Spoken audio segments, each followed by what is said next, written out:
Welcome to Sober Sunrise, a podcast bringing you AA speaker meetings with stories of experience, strength, and hope from around the world.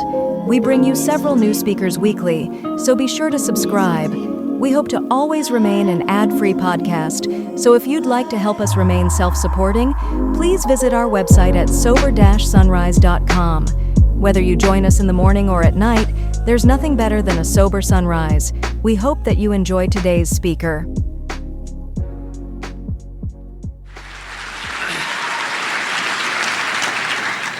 My name is Paul. I'm an alcoholic. It's good to be here and it's good to be sober, and I want to thank the committee for giving me the opportunity in some small part of the service here tonight. And my first thought is there anybody in Minneapolis that's not here tonight, you know? You go downtown now, there's like one guy walking around going, where the hell is everybody, you know? And if he's alcoholic, he'd be like, oh, they're all at the party and nobody invited me, you know? I didn't want to go anyway, you know? I just got a little spiritual postcard here from Bob. The speakers have been wonderful so far. Don't screw it up. Thank you, Bob. That vote of no confidence. And it's something, you know, that we say here, oh, you're a good speaker and you're a good speaker, but I run with some people who, they're non-alcoholics, and they think being a good speaker in Alcoholics Anonymous is like being the tallest of the seven dwarfs, you know? Kind of a lot of cachet in here, but doesn't go too far out there, you know, and talking about ego deflation, I called my sponsor tonight, I always do. We get into this dog and pony show. He'll say, where are you? I said, I'm in Minneapolis. Oh, you went all the way to Minneapolis to talk? How far would you go to listen? Sorry.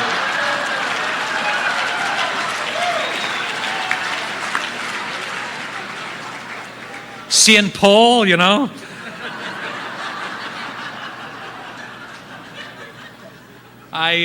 But I told him how much he mattered to me, which is really a step forward for me in Alcoholics Anonymous. Before I came to AA, I was like the Irishman who loved his wife so much he almost told her, you know?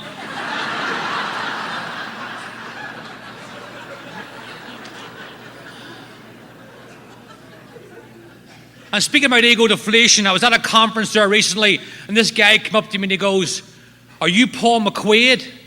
And the good news about sobriety, I answered quickly and in the affirmative, you know? I said, yes, I am. Before I'd have been like, well, can I get back to you on that, you know? And if I was Paul McQuaid, why do you want to know? And on the off chance that I am. He says, yes. He goes, I just want to tell you, you saved my life. So my very shallow, low self-esteem starts to lift, and I go, pray tell more, you know, and hold nothing back, you know. And he says, yes, I was in a car, in a long car ride, and my wife and my mother-in-law were in the back seat, and they were arguing incessantly, like bickering back and forth. I couldn't take it anymore, and I always carry some ASCDs in the glove box, and I reached in and I grabbed one, I stuck it in, and it was you speaking. So right away, now now they talk about Naya, about self-appointed expectations. This is what I think he's going to say. I think he's going to say, Paul, the minute I put your CD in and your melodic voice started to emanate from the speakers, it felt like the car was enveloped in a sense of serenity. A sense of peace and goodwill to all mankind washed over us. And it felt like the wheels lifted off the road and the car started to float down the road. And then the sunroof opened and a white dove came down and sat on my head. And I heard a voice saying, this is Paul, who I'm well pleased with.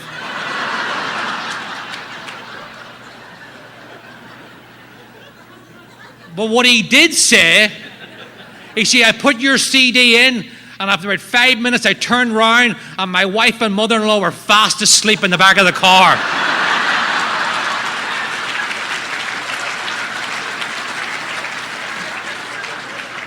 He goes, thanks a lot, you know? I'm like, don't mention it. So just a shout out to the tapers here tonight. If you have trouble moving this CD, which you probably will, even though I pre-ordered 200 just to take the bad look off it, you know.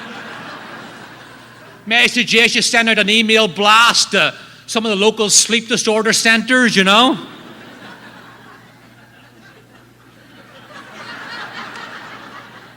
Do you desire coma-like sleep? Help is on the way. Paul McQuaid, guaranteed to bring you from insomnia to narcolepsy in one listen, you know? And I can even write the reviews. This guy is so boring, he even put me to sleep. Signed the Sandman, you know? I was just scratching the surface till I heard this guy. Signed Rip Van Winkle, you know? Anyway, I'd like to tell you a little bit of how it was and what happened here today. And as I move into the second or third hour of this talk that I'm going to give tonight, I should be able to cover. I just seen the blood drain in a newcomer's face over here. I know this may come as a shock to some people, but I'm not from the neighborhood originally. It's about 25 years now since I left my native Cuba, and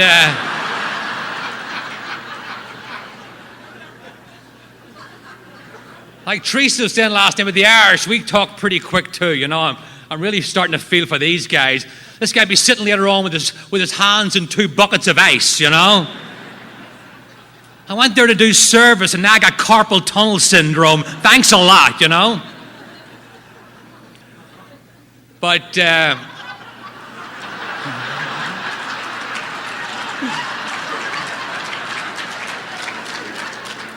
joint flex, what can I tell you, you know? But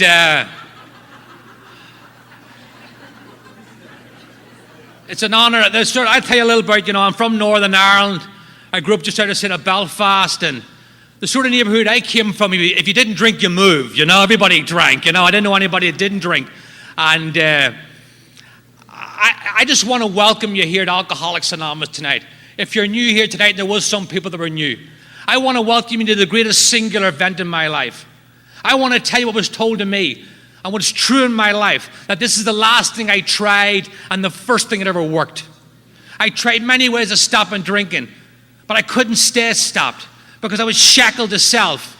They talk about insanity for an alcoholic. Oh, you see somebody dancing on the bar. That's not insanity. I bartended for years. That's just irrational behavior, irrational drunken behavior. If you want to see real insanity in my life, send me out there with no drink and no program. But use people here tonight, and we need these newcomers. Alcoholics Anonymous is like a backwater pond. It needs fresh water. If it doesn't get fresh water, it becomes stagnant. And nothing grows in stagnant water. I die, you die, we all die. What's the point? And I think about what these 2 men have done here behind me, Bill Wilson and Dr. Bob. And we can trace this moment in time back to that moment in time when Bill Wilson didn't, you know, I don't know where it became in vogue that the newcomer has to call the person with sobriety. Bill Wilson went looking for Dr. Bob because he realized, if I can help another alcoholic, I may stay sober myself. The turning point in all our lives. And in that seminal spiritual moment, when Bill Wilson, with 6 months sobriety, went looking for Dr. Bob. And the thing about it was, Dr. Bob was an educated guy, and he'd been talked to, talked at, preached over. But this was different. This was somebody talking his language. And the incredible thing that's almost missed, and I missed it myself, when Bill Wilson went talking to Dr. Bob, he didn't say to Dr. Bob, I got 6 months and you should do this and this and this. He said, I got 6 months and this is what I did. And that's what Alcoholics Anonymous is. It's pure pragmatism. We keep what worked and we got rid of what didn't work. You talk about laboratory tested. People died drunk till they got this thing right. Because there's not a whole lot of options for alcoholics of our variety. There's jails, institutions, and death. And once you've been to the first few times, the third one starts to look like a good option. But there's a fourth option on the table, and it's a pretty good one. It's called sobriety, courtesy of Alcoholics Anonymous, where people like us can come in here on the worst night of our lives And it is not the grace of God when you walk in here on the one night you need to drink the most and you're given the grace not to drink. And it's so much more than grace because it's mercy. What is mercy? Real mercy is entering into someone else's chaos. And that's what Alcoholics Anonymous did in my life. When everybody was going that way, AA came this way. And we do together what I can't do alone. As I said, this is the last thing I tried and the first thing ever worked. And we're here today on our sobriety. I was just watching the Bill Wilson interview upstairs before I came down. And I'd heard this before, but he talked about that vision that he had in Towns Hospital. This chain like one alcoholic helping another alcoholic. One ahead and one behind. And that's what I ask in my 10th step. How strong is my link in the chain? Is it strong to the people that went ahead of me? And more importantly, is it strong to the people coming behind me? If someone comes up to me tonight and says, Paul, can I go to that place?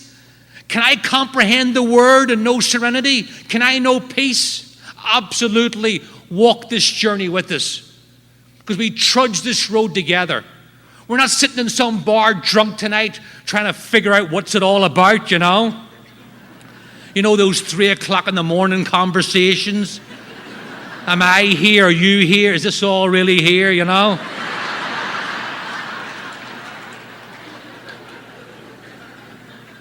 I know everything I need to know. I found out in Alcoholics Anonymous. My name is Paul and I'm an alcoholic.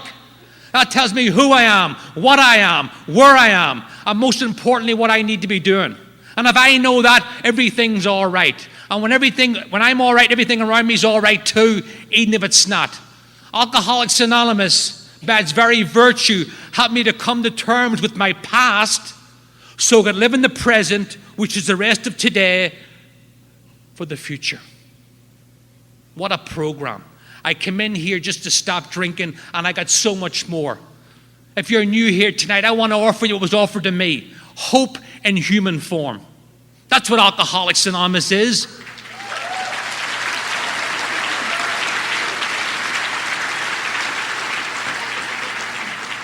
Would rather see a sermon than hear one. People get people sober. God works through people, and the spiritual conduit that he's using here is the fellowship of Alcoholics Anonymous. If I'm doing AA alone, I ain't doing AA. I'm doing something, but it ain't AA. I need you. And that's what Bill Wilson and Dr. Bob that time, when they first met each other. And I'm sure, I don't know if the words were actually said, but it was a shot heard around a drunken world. Because what Bill Wilson was saying to Dr. Bob, he said, I need you and you need me. Because I am you and you are me. And like my good friend Liz B always says, without you, there is no me.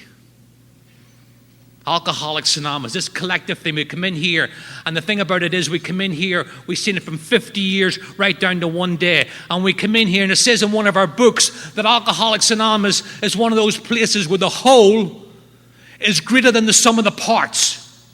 One day, a month, a year, 10 years, and we come in here, and we throw it all in the middle. And energy, spiritual energy is like electricity. It flows from positive to negative, not the other way around. And we lift each other up by the very virtue of our sobriety. And we all have worth and value here tonight, whether you got 50 years or one day. Because you know what? We're dealing in God's economy here. And in God's economy, everybody has worth and value. And the coin of the realm, and the spiritual currency that we use, is experience, strength, and hope. How we drank, how we got sober, and our hope for the new person. What a concept. What a program. I often tell a story about how Alcoholics Anonymous got started in Ireland.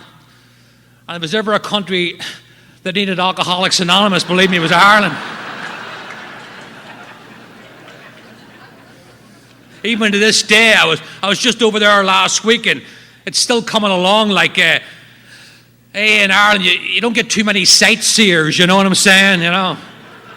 You don't have to ask who the newcomers are, you know who they are. They're usually sitting in the back row with a black eye and a busted lip from being in a street fight. And that's just the women, the guys look even worse, you know?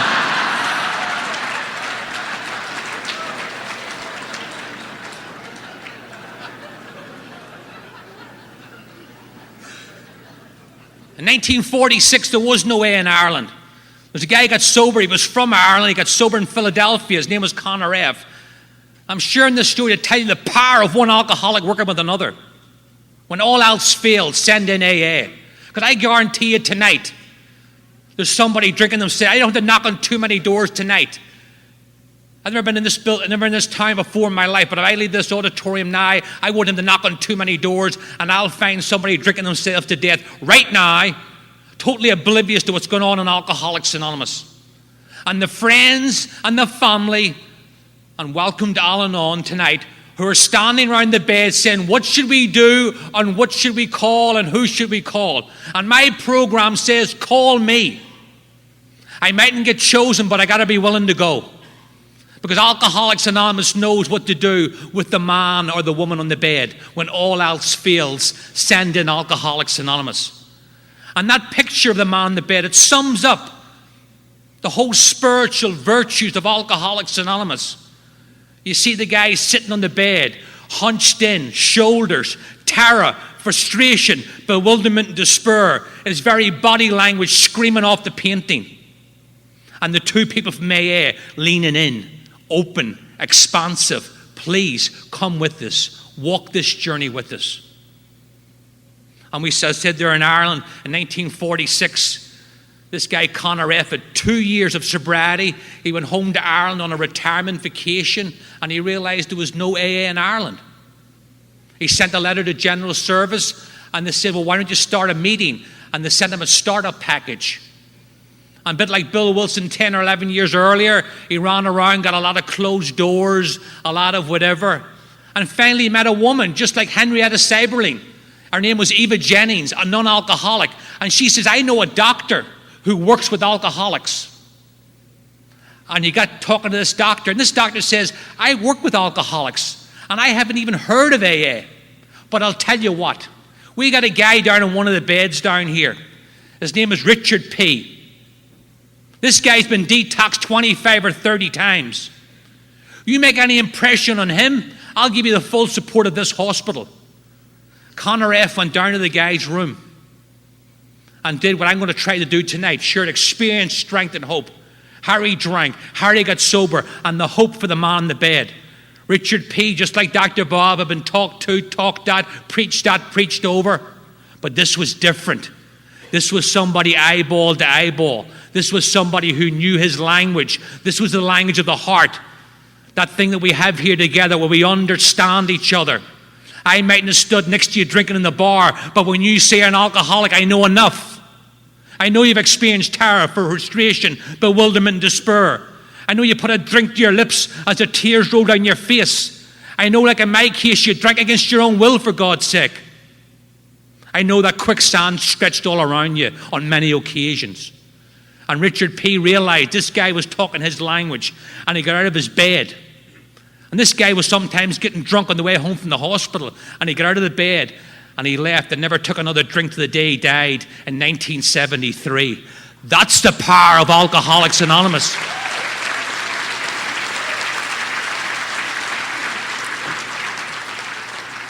And those two men started the first meeting in Dublin. And they got up to about 45 members in the first summer. And check this out.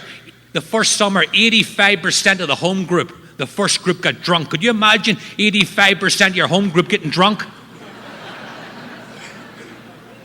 But they hung in there and they hunkered down. Some came back, some didn't. And AA is alive and well now in Ireland. I have a special place in my heart.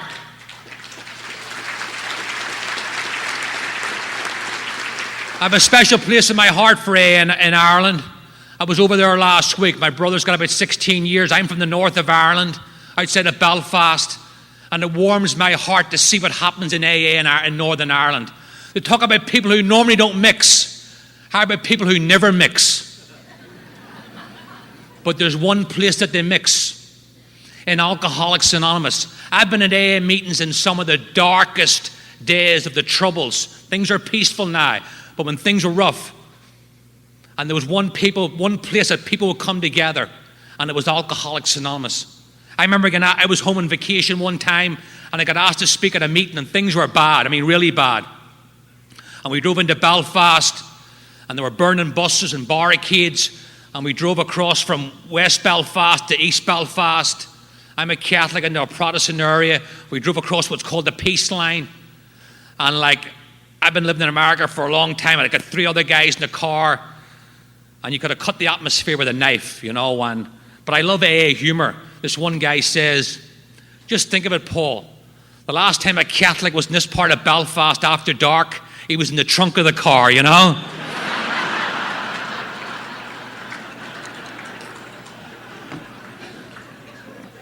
So we went to the meeting, and these guys realized the commitment that we'd taken under the circumstances. And no words were said, but a firm handshake. And I laughed. There's all these kids hanging around, and they got a thing called joyriding with the steel cars, drag them around, then burn them.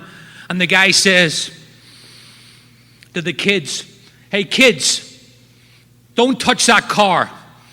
These guys are friends of ours.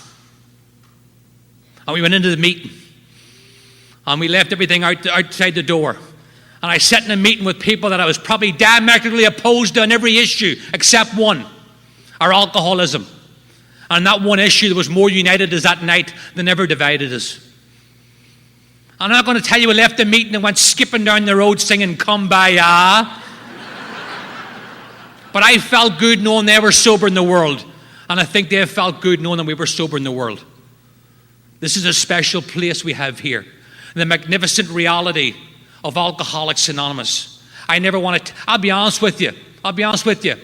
I never took sobriety for granted, but I took AA for granted. Yeah, there's a meeting down there. It's there 3 nights a week. They should be happy that I'm going. And then you hang around here and you learn the history and you learn what's going on here, and you realize the times in AA's early history that our very lives hung by a thread, and a left turn here or right turn there, and who knows where we would be. Because I believe what is a miracle? I know we throw the word miracle around a lot in AA, I got up this morning, had a bagel, it was a miracle. It had cream cheese, another miracle. What is a miracle? A miracle is a complete reversal of the upheaval of the laws of nature. It's in my nature to be drunk right now, and I'm not. Now, how did that happen? It didn't happen because of me. It happened because of Alcoholics Anonymous. That first word of the first step, I drink, we stay sober. And this wonderful thing, and there's a guy that speaks, Guy Tom, and I like what he says. He says, and I'll echo those words because they're so true. Personally, and I'll speak in the singular, and I'm so glad we talked about, the history was talked about here. I don't want this thing going down on my watch. I want this thing to be around for a long, long time.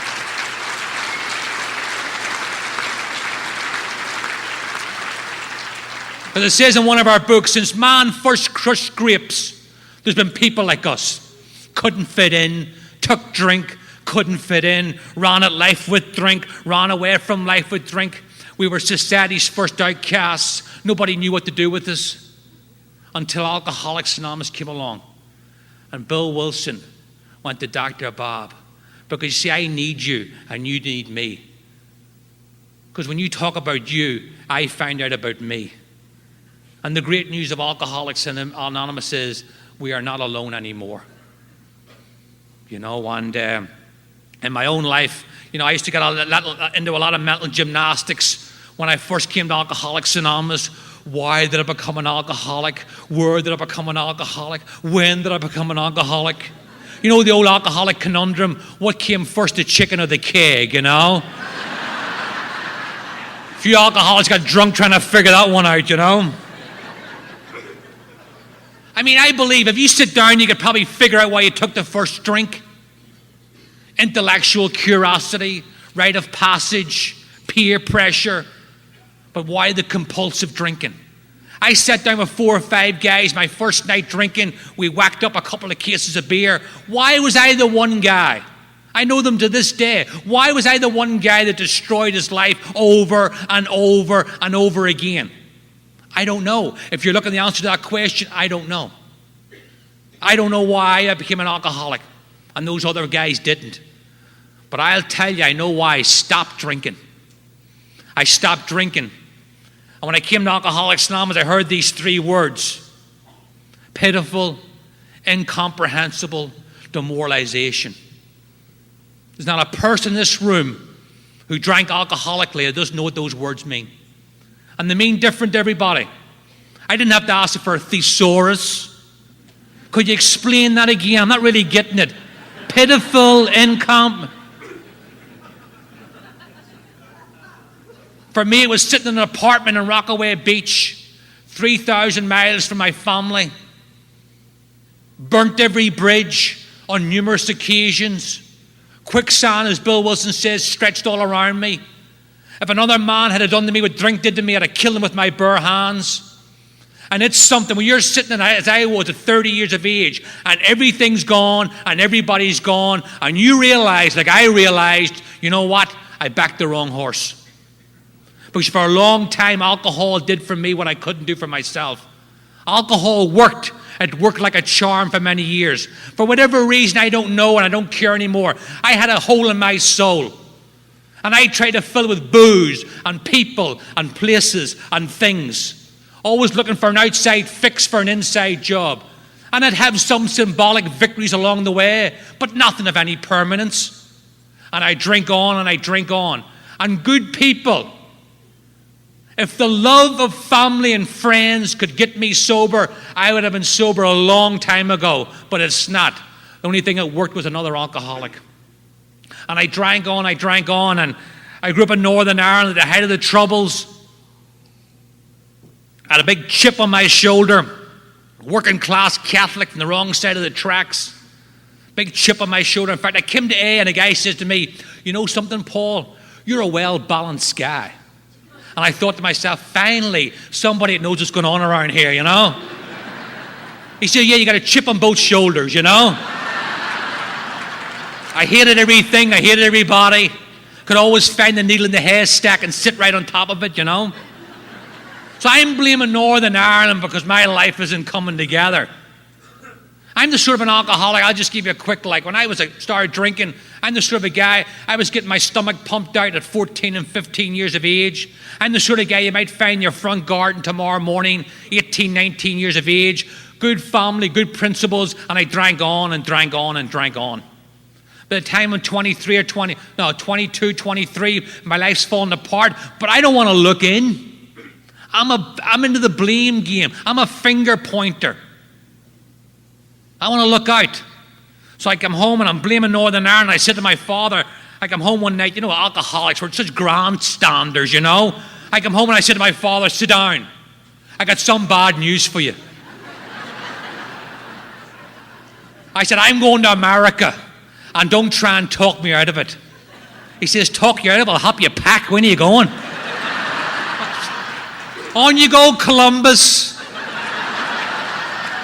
Let me give you some fatherly advice. Turn left at Greenland, you know.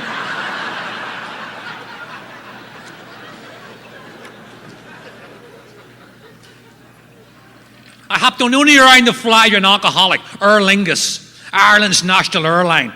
The plane's still going down the runway, and already the cabin crew's serving drinks. The plane's at like a 45-degree angle, and the cabin crew are like Sherpas pushing these drinks carts to the...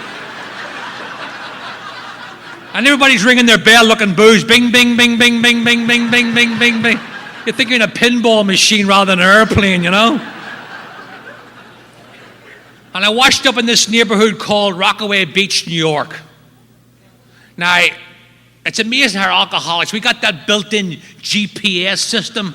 You could have blindfolded me and put me in a sack. I'm going to find a neighborhood that drinks as much, if not more than the one I just left. And you talk to old-timers, and Rockaway Beach is a big Irish-American neighborhood. And they go, oh, Rockaway Beach, the Irish Riviera. It should have been called Cirrhosis by the Sea. They had more alcoholics per square foot. And to make matters worse, I got a job as a bartender. Now, I'm using the word bar here in the loosest possible context. It was a sort of a bar you got thrown into rather than out of, you know? This bar had it all. Alcoholics, drug addicts, degenerate gamblers. And that was just the staff. That wasn't even the customers, you know? I'll give you a mental picture and then I'll move on. If you want to see a full set of teeth in this bar, you need 32 customers, you know what I'm saying? So, male and female.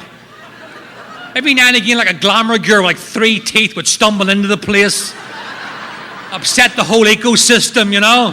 Hey, baby, where have you been, you know?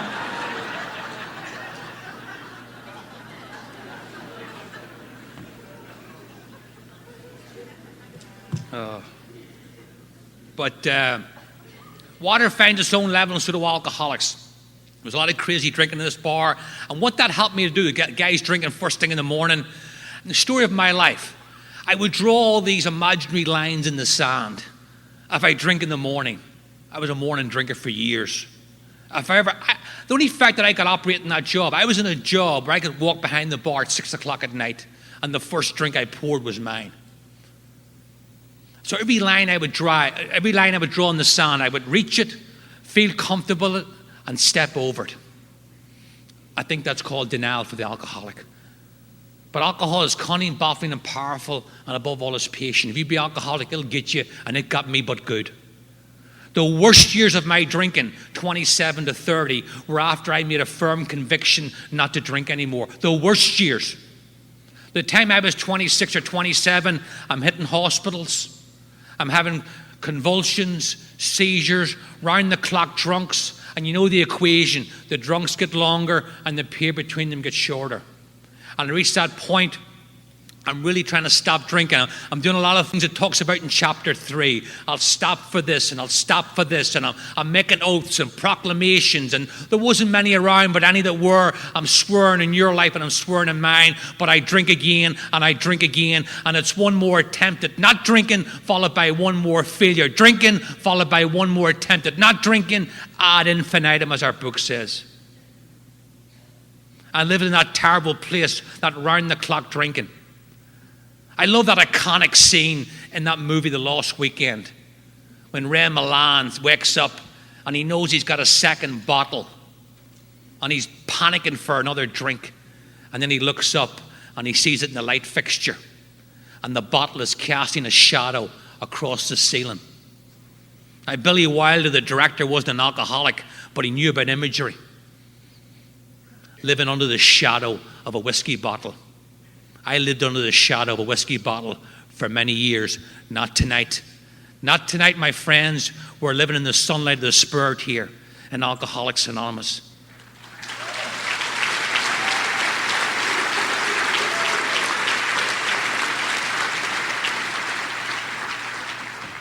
And I'm sitting there, drinking around the clock against my own will, shackled to self by the very biochemistry of this disease.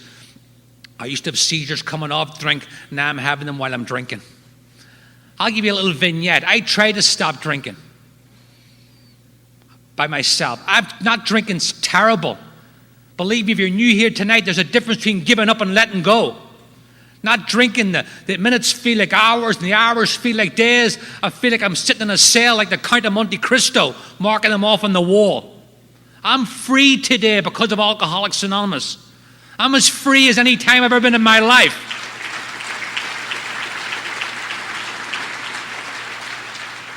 I'm from Northern Ireland. We sang about freedom. We marched, we fought in the streets for freedom. I wouldn't have known freedom if it jumped up beside me. I'm free tonight. I'm as free tonight as I've ever been in my life. I'm free from the one guy I could never get free from, which is me. I'm living in the one place I never lived, which is right here, right now. Every time I was going to have a nervous breakdown in AA, it was half an hour from now. It never actually happened, you know? I was a fearful person, and a fearful person will always find something to be afraid of. There's a bogeyman behind every tree. And I'm sitting there in that apartment, and I'll give you one vignette. I'm trying to come off drink. I used to come off these drunks, and I'd sit there, and I'd say to myself, okay, Paul, let's try and look at this with some degree of, why am I doing this? And here's the best that I could come up with before I came to AA. Lack of willpower. If I had more willpower, I could have half a dozen drinks and go home, like that guy. Lack of discipline. I was always a rebel buck in the system. And then my ace in the hole was punishment from God. He's had it in for me from day one. I got to AA and I found out none of those reasons are true. I drink alcoholically because for a long period of my life, alcohol was a suitable treatment for alcoholism. But you know what? It stops working. And I end up at the jumping off place. I've been the jumping off place twice in my life. Once with drink and once without drink and no program. Different type of pain, but pain nonetheless. So I'll just give you a little vignette. I'm in this bar of what alcoholism is. I found it the hard way. If you're new here tonight, a drinking problem is solved by not drinking. Our book talks about it. The heavy drinker, a medical reason, a romantic reason, and they stop or moderate, no problem. I know some heavy drinkers. They can do that, not us. The evidence is stacked to the ceiling that I shouldn't be drinking. And what is insanity? Bill Wilson says, insanity for an alcoholic is not the drinking. It's the rationalization of the first drink while physically sober. I walked in the bar stone cold physically sober and told myself it's okay to drink again when it wasn't.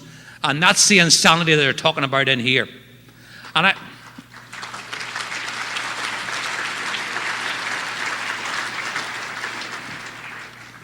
I'm in this bar drinking one night. I collapsed in an alcoholic seizure.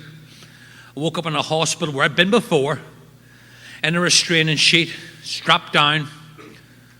And they give me some Librium to get me off the ceiling. And a couple of days later, there was a person at my bedside who mattered a lot in my life at that time. And I wasn't trying to be cinematic, but I took her hand and I says, I don't know why I can't drink, but it's obvious I can't drink, and I will never drink again. If you'd have got an oath, I would have signed it in blood. Bob D says, Paul, that I put you on a lie detector, you would have passed with flying colors. And I would have, because I believed it. As much as I believed anything. But you see, here's the problem. And if you're new here tonight, this is the problem. Before I came to Alcoholics Anonymous, I had nothing between me and the first drink. A thought would become an obsession would become a reality, and once the clock starts ticking on that sequence of events, I have no way of myself of stopping the clock. Up in this moment in time, I have never beaten an obsession to drink. And I've got into the ring many times. It's like getting into the ring with a heavyweight champion.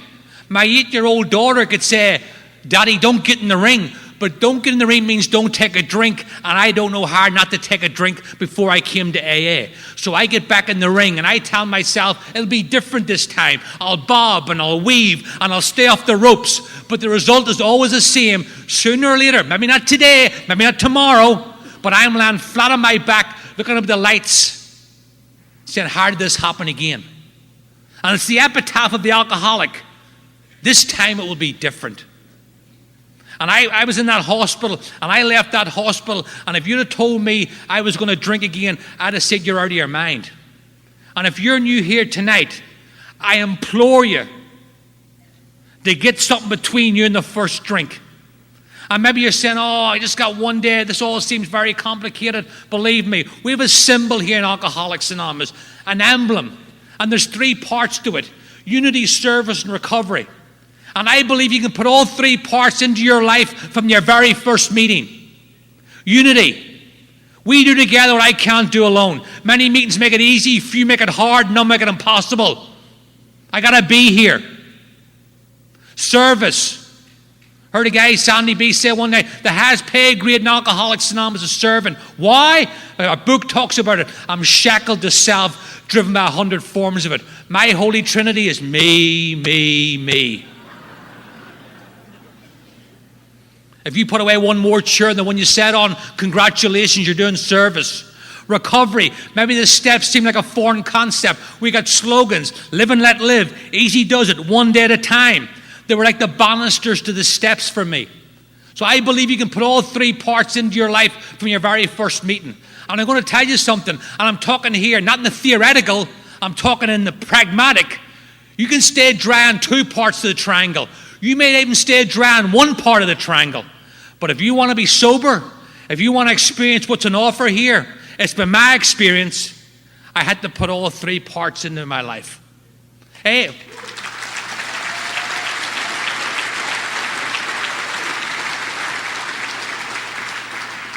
Alcoholics Anonymous is not for people that need it. It's not even for people that want it. It's for people that do it. It's a doing program. It's in the doing. And it's in doing things that you don't even believe in. I thought I had to intellectually sign off and everything. Oh, let me see these steps. Okay. Oh, they make sense. Okay, I'll do that one. Maybe I'll do this one. Nonsense. Complete nonsense. And the grace of God in AA is you can go through that program merrily with your sponsor, or you can go through kicking and screaming. But it's in the grace of God, the result at the end is the same. A spiritual awakening as a result of these steps.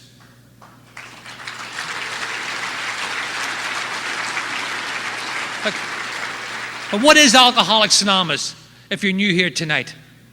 People say, oh, you're just an arm's length away from a drink. I suppose that's true. I'm 12 steps away from a drink. And that's a long, long way from when I first came in here.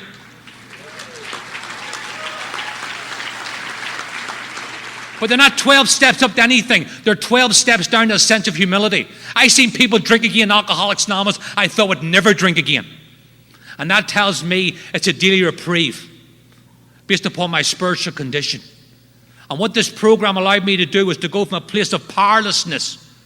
What is it? I'm powerless over alcohol. I got a body that won't let me drink and a mind that won't let me stop. My life's unmanageable, drunk or sober, when I'm running it, and I like to run it a lot. This program allowed me to go from a place of powerlessness, not to a place where of power, but where of access to power. 24/7, an unlimited supply. Because my problems, believe me, I'm in Alcoholics Anonymous because this program helps me do what I couldn't do drunk or sober, and that's live out there in God's world 24 hours a day under His conditions rather than my demands. There's days of spiritual warfare out there, and I better have something between me and the first drink. And don't get me wrong, I don't do this program perfectly. I stay away from the water walkers in AA. They never had a bad day in Sobriety Brigade. That's not been my experience. Alcoholics Anonymous for me is a reality check on how life is going today. This is where the rubber meets the road. And there's days I'm sober and there's days I don't drink. But I stayed around here long enough to figure out the difference and know what I have to do. So I encourage you. I'm going to tell you something. If you're new here tonight, you hear people say, oh, I came to AA and I got my life back. I don't want my life back. It sucked.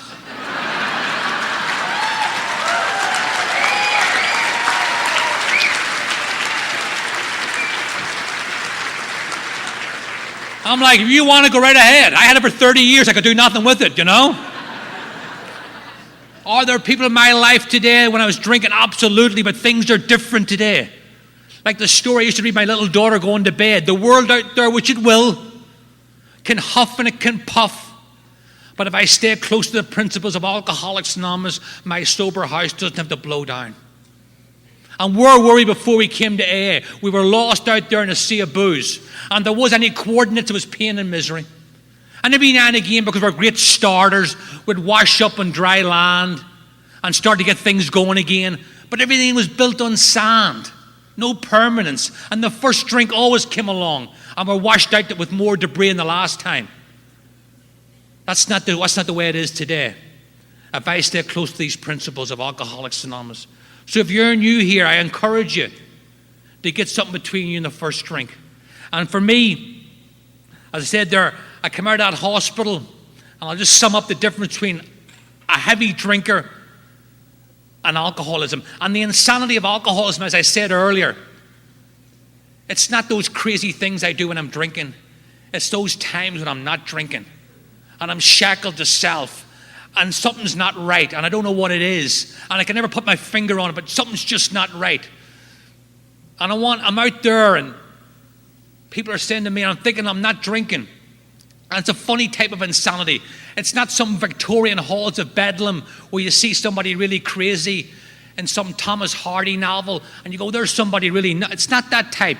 It's this long, in my case, I would go off drinking, I'm off a week or two, and it's this long, slow, prolonged internal scream. And here's what happens to me when I go out there with no drink and no program. About a week goes by, I get this stone in my shoe. I don't know where it comes from, but it's there. 2 weeks go by, I get a knot in my stomach. 3 weeks go by, the top button feels tight all the time. A month goes by, it feels like everybody's on my case. Even if they're not, put an X in the calendar, I'm drinking again, because I can't live under those conditions. Now, that's not a drinking problem. I haven't had drink in my body for 30 days. That's a living sober problem. And I need the 12 steps to alleviate that. Nothing else. And I've tried every other way of experiencing peace and joy. And I'll settle. Happiness for me is overrated. I'll settle for peace of mind. And the only thing that's worked in my life, and I would try everything else, believe me. I remember coming to Alcoholics Anonymous. I was 2.5 years off drink, no program. I came into Alcoholics Anonymous. I didn't owe very much money. Within 2.5 years, I was thousands upon thousands of dollars in debt. And I know why today. I was still trying to fill the hole in my soul. There's not enough stuff out there to fill the hole in my soul. I take a trip to the Caribbean. I feel good for a few days. But I always end up back shackled to self. A bad jacket, feel good for half an hour. But the man in the glass, I can't get away from him 24/7.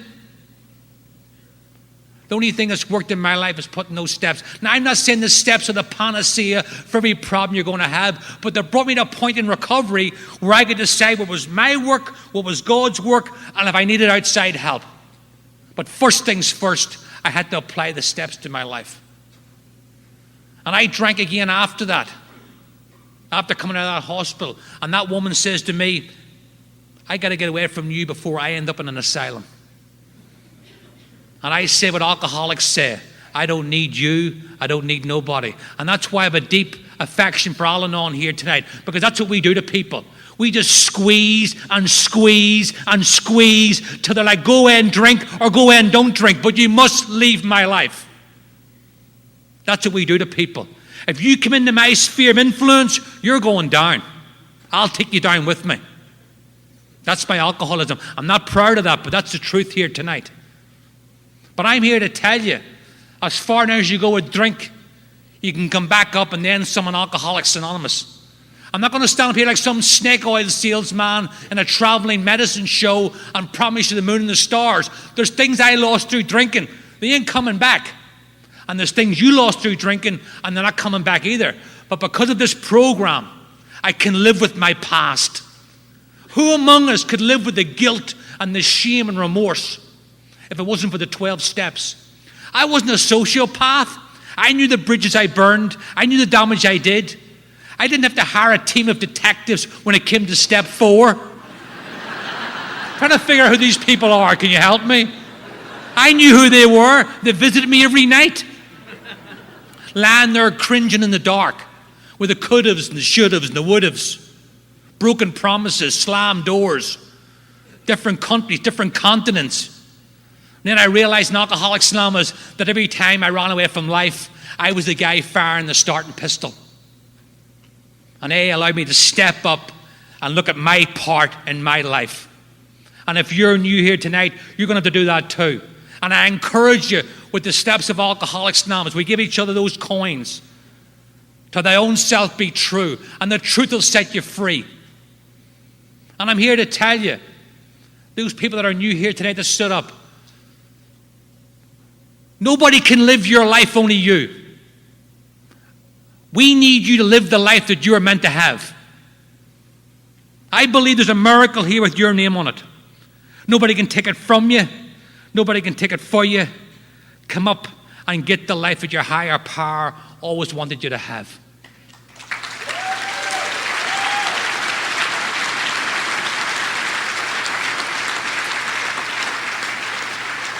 And we do that as drinking alcoholics or alcoholics with untreated alcoholism. We're living incognito in our own lives. Nobody can live your life. You were given this special talents, special gifts. They're yours. You've been drowning them for years in drink. Step up and get that life and live that life that you're meant to live. Because nobody else can live that life, only you. And we're here together and we need you on this journey. We're in this lifeboat together. We are survivors from the sinking ship. people who normally don't mix. And do we sail off into the sunset, patting each other on the back? No, we circle looking for more survivors, and we help them into the boat. And it's none of my business who's sitting next to me, but I better be willing to put my hand out and help them. For that I am responsible.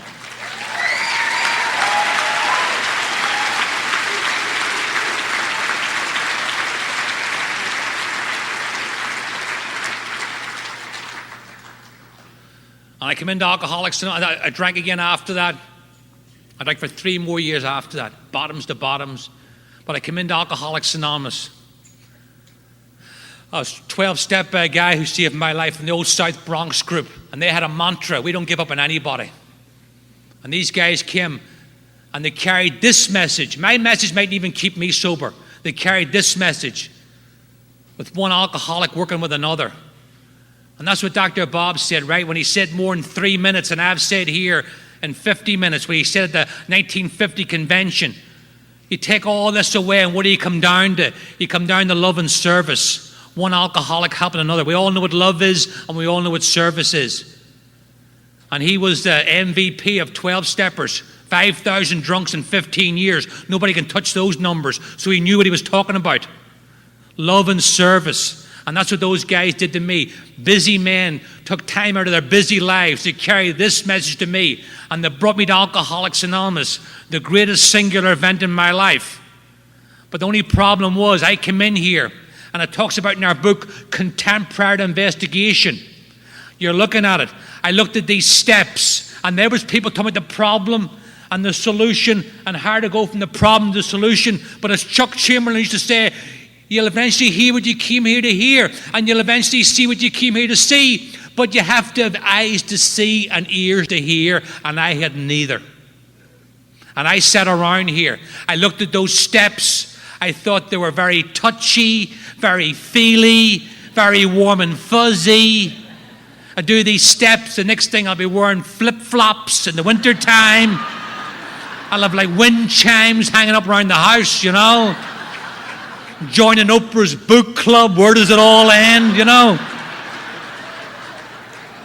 I'm like Irish, stoic, stuff everything, don't tell nobody nothing, have another drink and you'll be all right. That was my code of conduct. It might have flew in the bar, but it wasn't flying too far in here. I was sitting in the rooms of Alcoholics Anonymous, rotten with barroom mentality. Crazy or off drink. That woman that I talked about, we got into an argument one night, and I drew back and I put my hand right through the sheetrock wall, and she looked at me and she says, you're crazier off drink than you were on it. And you know what? She was right. I never punched a hole in the wall drinking, and here I'm punching a hole in the wall 2.5 years off drink. No program. In here in the first half of the first step. I believe this. We don't do the steps because they're nice. We do them because they're necessary for recovery. If I want to get physically and mentally and spiritually and emotionally rehabilitated, I must work this program. I know of no other way. And I fought this program. And I looked at this program and the steps. I looked at it from a basically 2-dimensional, just words on a page. I didn't realize that they're not even 3-dimensional. They're actually 4th dimension. It talks about, we read it, God, may you find him now. And that was the one place that I'd never lived. Right here, right now. I was in the past full of guilt and shame and remorse. I was in tomorrow full of fear. Every now and again I'd wander through the present.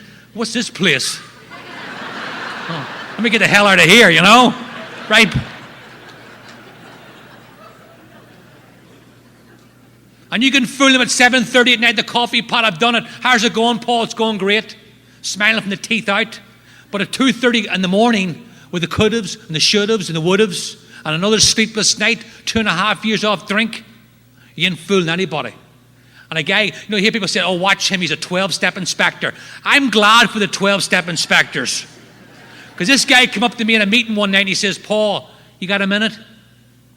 And I was keeping him at arm's length, bit of humor, deflecting everything. He says, Paul, you got a minute? You're dying. And you're dying in AA. And the sad news is the help's on the wall. You're like a starving man at a spiritual banquet. There's all this food on offer, and you're living on bread and water. He had my number. and against my better judgment, which is most things that have helped me in AA. In fact, everything that's helped me in AA has been against my better judgment.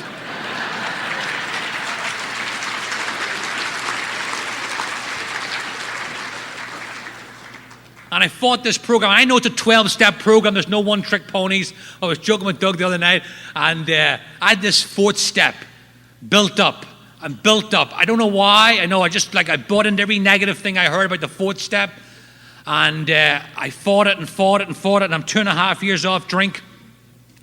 And my sponsor's like, Paul, we got to move through this program because he says, you've made a decision, but you're not backing up. He says, do you want God's will in your life? I said, absolutely, I want God's will in my life. Who doesn't want God's will in their life? For God's sake, you know? He said, well, you got to get rid of the things that are blocking God's will from your life. Do you know what's blocking God's will from your life? No. Resentments, harms, fears, defects of character, shortcomings. You tell me you want to have a relationship with Him. I believe He wants to have a relationship with you. But how can the sunlight of the Spirit come in when you have all this stuff in the way? And that made sense to me. That was a metaphor I could get my head around.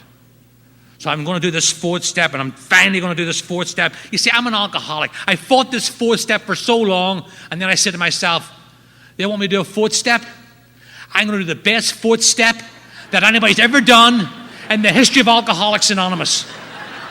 I'm going to do a 4th step where they're standing around the coffee pot going, did you hear about his 4th step? Was it really that good? Oh, I heard it was a spiritual masterpiece. It had resentments and harms and things that you're afraid of and things that I'm afraid of and things we're all afraid of. It was a work of art. I wanted newcomers to come up to me and go, excuse me, are you the guy that wrote that 4th step that everyone talks about? And I'd be like, why, yes, I am. And yes, I did. And it really didn't take that long either. So I set to work, and my sponsor told me, Paul, it's like driving to Florida from New York. The big book of Alcoholics Anonymous will tell you exactly how to get there, clear-cut directions. You cannot get lost. The 12 and 12, let's think of it as a spiritual guidebook that will tell you what you might see along the way. I'm thinking to myself, he's sober since 1961. I got like modern defects of character, you know? I found out the defects I have been around since the garden, but that's a story for another day. So I'm an alcoholic, you know, I can complicate a brown paper bag, so forget about just a piece of paper and a pen. I'm at home, I turned my apartment into what only can be described as a spiritual nerve center. I got like flip charts, magic markers, highlighters, 4 pots of coffee going. There's a guy, Scott R., said, you're like a dog running on linoleum. A lot of activity, but no progress, you know? I lived in an apartment. I got the phone off the hook, and my sponsor's shouting up at the window, hey, how's that 4th step coming? I'm like, oh, it's coming, man. It's a barn burner. It's coming. He goes, your phone's off the hook. How am I going to know when it's finished? Wouldn't there be like a puff of white smoke like when you elect a new pope? Oh, look, the 4th step has been completed. And there was rejoicing throughout the land, you know. I'm sitting in the apartment. I lived overlooking the Atlantic Ocean in Rockaway Beach. I have another moment of clarity. I says, why am I sitting in the apartment? I should be down the boardwalk looking at that special place where the sea meets the sky and drawing inspiration from that. So I slimmed down the operation and took it down to the boardwalk, you know. So now I'm sitting on the boardwalk with my legal pad, my big blank legal pad. And I'm still into aesthetics. I'm trying to draw the columns really, really straight, you know. I'm stopping strangers. Excuse me, do these columns look perpendicular to you?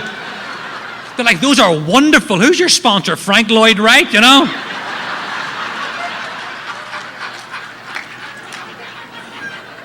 And my sponsor catches it. He goes, what do you like? You think you're Charles Dickens? It was the best of times. It was the worst of times, you know? There's no one-trick ponies. But I'll tell you what those steps did for me. As you move through them, it's then and only then that I was able, you know when my life took on new meaning? You know when my life took on new meaning and started to mean something? It's when I went through the program and I turned round and took another man through the steps. That's when great events came to pass in my life.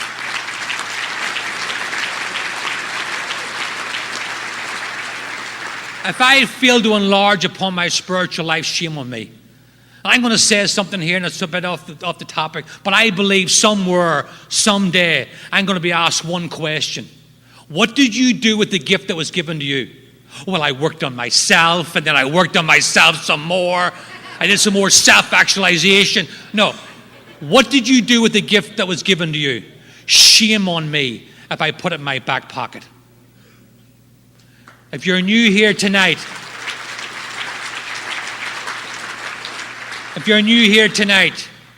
you come to get, but you stay to give. And it's in giving that one receives.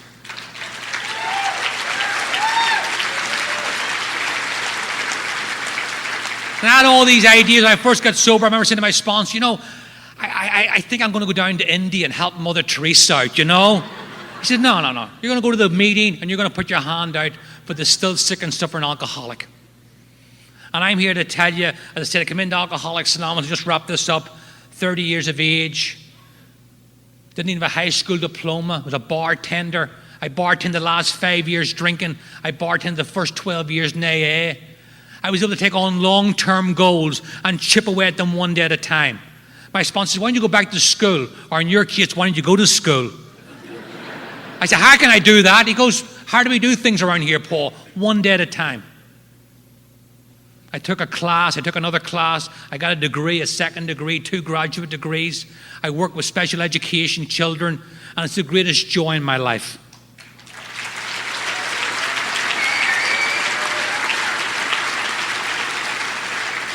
I go to these kids' houses, some of them who won't graduate, and I go in there with my Mickey Mouse problems and realize I get a full knowledge of my condition and what's really important and what's not important. I come into Alcoholics Anonymous and, I wanted to be these things, a father and a husband and a good worker, but I couldn't. But my sponsor says I was an active alcoholic. You're not an active alcoholic anymore. You can take on those long-term goals and you can show up for them one day at a time. And one of the great joys, I was 41, 42 years of age, and I was blessed with a daughter who's the greatest joy in my life, who I love more than I love life itself. But I know today, if I take one drink, I'll push her to the one side for the second drink. And I know that today. I know the truth about me and alcohol today. I almost drank myself to death in a lie.